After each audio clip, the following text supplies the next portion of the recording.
Assalamualaikum warahmatullahi wabarakatuh. Buletin tiyatun aappii takka takkaan nama qaraasisu natti agarsiisi jette. Aappiin isa kana jechuudha. Qur'aan Yuunivarsiitii jedha. As keessa jira jechuudha. Bilistoorii keessa seentee Qur'aan Yuunivarsiitii jettaani haala kanaan siibaa kunoo yoo ati kanatti barreessite jechuudha. Isa kana irratti gadhoofta. Erga san booda isa kana jechuudha. Anamma banadhee jira waan ta'eef numa seena jechuudha. Haala kanaan seena. Erga san booda takka takkaan akka si qaraasisu yoo barbaadde aayaat bakka jedhu kana tuyxe kadhumaa kanarratti deebista haala kanaan.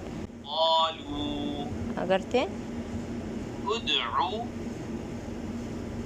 لنا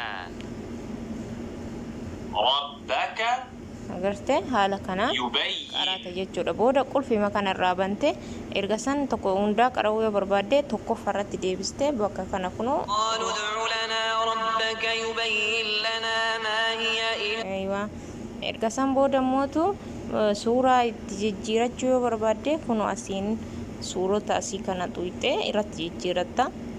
Justa isaa yoo jijjiirachuu barbaadde haala kanaani safaan isaa as jira.